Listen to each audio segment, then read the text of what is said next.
In this video, I will talk you through the process of writing a model paragraph in response to the question, how does George Alagiah represent experiences of suffering in a passage to Africa?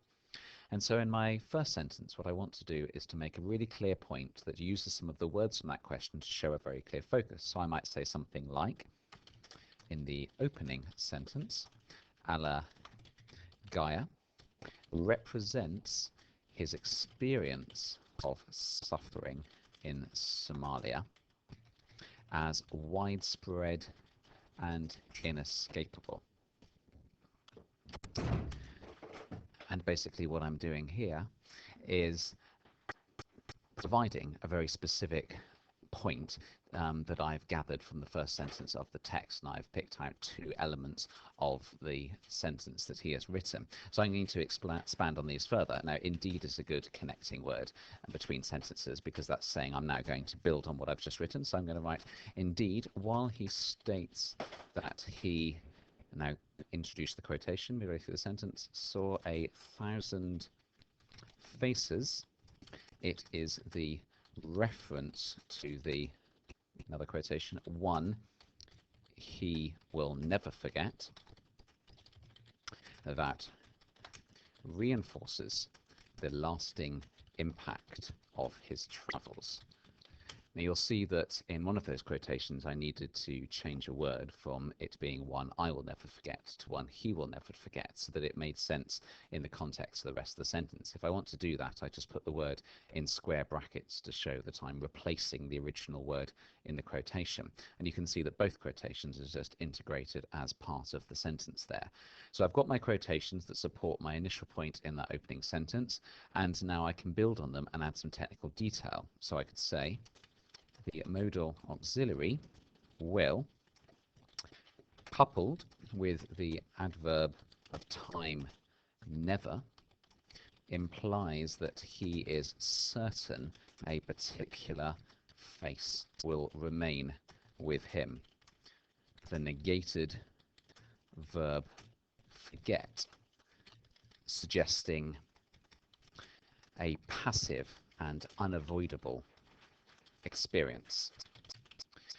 So I've actually created three single words here to show a focus on how individual words create an impact, and you can see that I've given the technical term where appropriate and explained the impact that has. And so we have this idea of certainty from the modal auxiliary, and this thought that we were discussing on how never forgetting is different to remembering something. It's more of a passive experience. It's inescapable, like I suggested in the first sentence.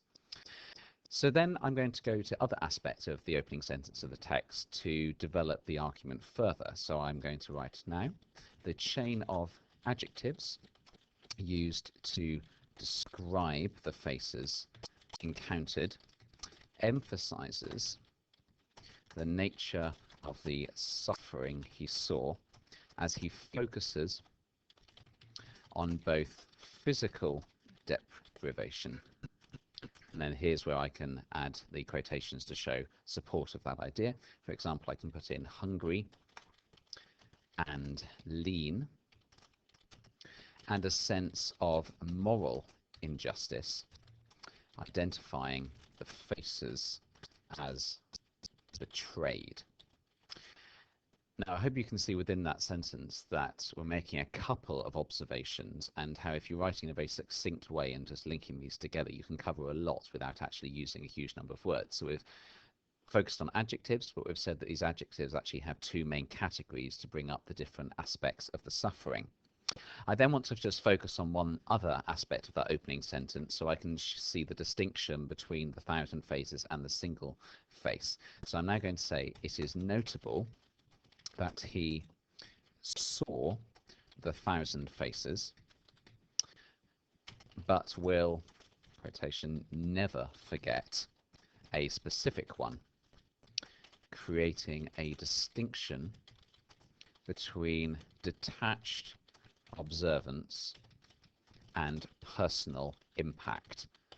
So I'm now thinking about how the particular verb choice actually has a different meaning and impact then on the reader, because we can see that it's putting across a different impression of his experience of the suffering.